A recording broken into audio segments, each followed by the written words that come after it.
കോൺഗ്രസ് എടുക്കുന്ന ഏത് തീരുമാനവും ഒരു സംഘടന എടുക്കുന്ന തീരുമാനങ്ങൾ സ്വാഭാവികമായും ആ സംഘടനയുടെ തീരുമാനമാണ്. ആ തീരുമാനത്തിൻ്റെ അടിസ്ഥാനത്തിൽ വരുന്ന നേതാക്കളാണ് UDFനെ സംബന്ധിച്ചിടത്തോളം കോൺഗ്രസിൻ്റെ നേതാക്കൾ. പാർട്ടിക്കും അത്ര തന്നെ ആ വിഷയത്തിൽ ഉള്ളൂ. അത് ആ സംഘടനയുടെ സ്വാതന്ത്ര്യമാണ്. പിന്നെ ഇപ്പോൾ വന്നിരിക്കുന്ന ആളുകളൊക്കെ വളരെ പ്രഗത്ഭരാണ്. അതത് മേഖലയിൽ UDFനെ വിജയത്തിലേക്ക് നയിച്ചവരാണ് എല്ലാവരും. അതത് മേഖലയിൽ UDFനെ വിജയത്തിലേക്ക് നയിച്ച പാരമ്പര്യം ഉള്ളവരാണ്. അടൂർ പ്രകാശ് ആവട്ടെ, സണ്ണി ആവട്ടെ, അതുപോലെ തന്നെ ഷാഫി ആവട്ടെ, വിഷ്ണുനാഥ് ആവട്ടെ, ഒക്കെ പ്രതികൂല സാഹചര്യത്തിൽ വളരെ ടൈറ്റായ ജില്ലകളിലും സ്ഥലങ്ങളിലുമൊക്കെ UDFനെ വിജയത്തിലേക്ക് നയിച്ചവരാണ്. അപ്പോൾ അതുകൊണ്ട് തന്നെ തീർച്ചയായും നല്ലൊരു ടീമായിട്ട് ഞങ്ങൾക്ക് തോന്നിയിട്ടുള്ളൂ. ആ തീരുമാനങ്ങൾ എപ്പോഴും അറിയാലോ, ഒരു പാർട്ടിയുടെ തീരുമാനം അവരെടുക്കേണ്ടതാണ്. അതിൻ്റെ മെറിറ്റ്സും ഡിമെറിറ്റ്സും ഒക്കെ അവർ നോക്കേണ്ടതാണ്. പക്ഷേ ഞങ്ങളെ സംബന്ധിച്ചിടത്തോളം അത് അങ്ങേറ്റം സ്വാഗതാർഹമാണ്. അവരെടുക്കുന്ന ഏത് തീരുമാനത്തെയും ഞങ്ങൾ സപ്പോർട്ട് ചെയ്യും.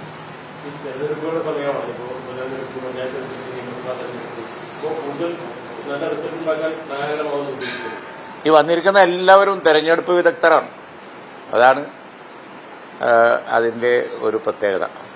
സ്വാഭാവികമായും ഇവരുടെ കൂടെയൊക്കെ അടൂർ പ്രകാശിൻ്റെ കൂടെ അതുപോലെ തന്നെ ഒക്കെ നമ്മൾ വളരെ ദീർഘമായി പ്രവർത്തിച്ചാണ്. സണ്ണി വളരെ സുപരിചിതനാണ്. അപ്പോൾ അവരുടെയൊക്കെ ഒരു പ്രാഗൽഭ്യം ഇവിടെ ഇപ്പോൾ ഷാഫിയാണെങ്കിൽ ഇപ്പോൾ റീസെൻ്റായിട്ട് നമ്മൾ കണ്ടു, എല്ലാ പ്രവചനങ്ങളും തെറ്റിച്ച് കടന്ന് കയറിയ ആളാണ് ഇലക്ഷനുകളൊക്കെ. അനിൽകുമാർ ഇവിടെ മലപ്പുറം ജില്ലയിൽ വളരെ നല്ല റിലേഷൻ കീപ്പ് ചെയ്യുന്ന ഒരാളാണ്. പൊതുവിൽ നോക്കിയാൽ പഞ്ചായത്ത് തെരഞ്ഞെടുപ്പിലും വരാൻ പോകുന്ന അസംബ്ലി തെരഞ്ഞെടുപ്പിലുമൊക്കെ കോൺഗ്രസ് പാർട്ടിയെ നന്നായി കൊണ്ടുപോകാനും അതുപോലെ തന്നെ UDFന് കൂടുതൽ വിജയം ഉണ്ടാക്കാനും ഇവർക്ക് സാധിക്കും എന്ന് തന്നെയാണ് വിലയിരുത്തപ്പെടുന്നത്.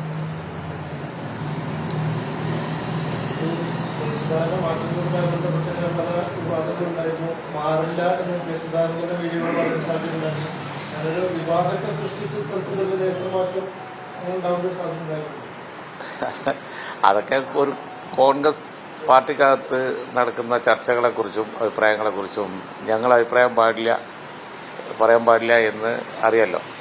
അതുകൊണ്ട് അത്തരം കാര്യങ്ങളൊക്കെ അത് അവർ കൈകാര്യം ചെയ്തല്ലോ. അപ്പം അത് അവർ വളരെ നന്നായി തന്നെ കൈകാര്യം ചെയ്തല്ലോ. അത് അവർക്ക് കഴിയും. അത് ജനാധിപത്യപരമായി കുറേ ചർച്ച നടന്നു എന്ന് കരുതിയാൽ മതി.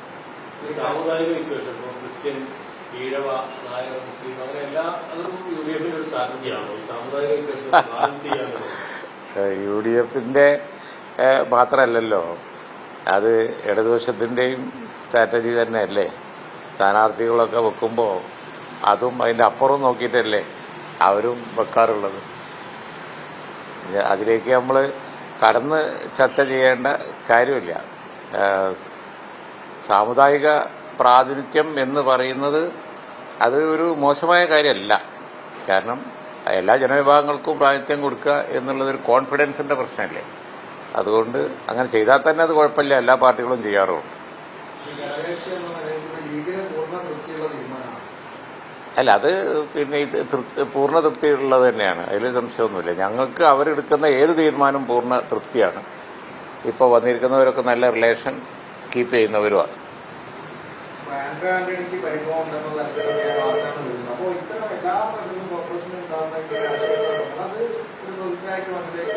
അല്ല, അതൊന്നും ഉണ്ടാവില്ല. അതൊക്കെ അവർ ഹാൻഡിൽ ചെയ്തോളും. ആന്റോ ആന്റണിയും വളരെ പ്രഗത്ഭനാണ്. അദ്ദേഹവും കോൺഗ്രസ് പാർട്ടിക്ക് വേണ്ടി നന്നായി പ്രവർത്തിക്കും, സംശയമൊന്നുമില്ല.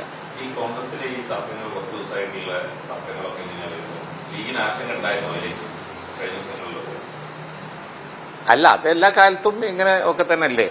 അത് ചരിത്രം അറിയാവുന്നവർക്ക് അറിയാമല്ലോ. അതുകൊണ്ട് ഞങ്ങൾക്ക് പിന്നെ ചർച്ചകൾ വരുമ്പോഴേക്ക് പേടിക്കേണ്ട കാര്യമൊന്നുമില്ല. പാർട്ടിക്ക് നല്ല കരുത്തരായ നേതാക്കൾ, അവസാനം ഒരു തീരുമാനം ഉണ്ടാവും എന്ന് നന്നായി അറിയാവുന്ന ഒരു പാർട്ടിയാണ്.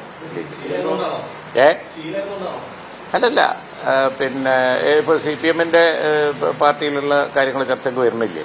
നിങ്ങൾ ചർച്ചയ്ക്ക് കൊണ്ടുവരാത്ത എന്താ? നിങ്ങളാണ് അതിലെ വില്ലന്മാർ. യഥാർത്ഥ വില്ലന്മാർ നിങ്ങളാണ്. നിങ്ങളുടെ ഉള്ളവും കൂടി ചർച്ചയ്ക്ക് കൊണ്ടുവരും. അതാണ് കാര്യങ്ങൾ. എല്ലാ പാർട്ടിയെ സംബന്ധിച്ചുള്ളത് അത് അങ്ങനെയൊക്കെ തന്നെ അല്ലേ എന്ന് ഞാൻ പറയാൻ കാരണം. പക്ഷേ ഒരു കമാൻഡിങ് ആ പാർട്ടിക്ക് ഉണ്ടോ ഇല്ലേ എന്നുള്ളതാണ് പ്രശ്നം. അതുണ്ടെന്നും ഇപ്പോൾ തെളിഞ്ഞല്ലോ.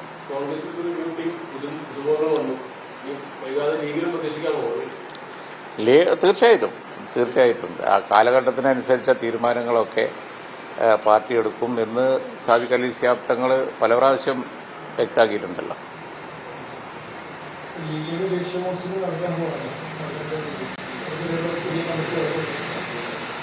ദേശീയ കൗൺസിൽ ഉണ്ടാകാൻ പോകുന്ന തീരുമാനത്തെക്കുറിച്ച് നമുക്കിപ്പോൾ പറയാൻ വയ്യല്ലോ.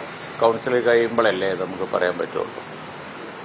തീർച്ചയായും നല്ല കരുത്തുറ്റ ഒരു ലീഡർഷിപ്പ് പിന്നെ പാർട്ടിക്ക് വരും. കാരണം പാർട്ടിയുടെ ചരിത്രത്തിലെ ഏറ്റവും നല്ല ഒരു ഘട്ടത്തിലൂടെയാണ് ഇന്ത്യൻ യൂണിയൻ മുസ്ലിം ലീഗ് പോയിക്കൊണ്ടിരിക്കുന്നത്. കാരണം ഡൽഹി ഹെഡ്ക്വാർട്ടേഴ്സായി, അതുപോലെ തന്നെ ഡൽഹിയിൽ നല്ല ശക്തമായ സാന്നിധ്യം ഉണ്ട്.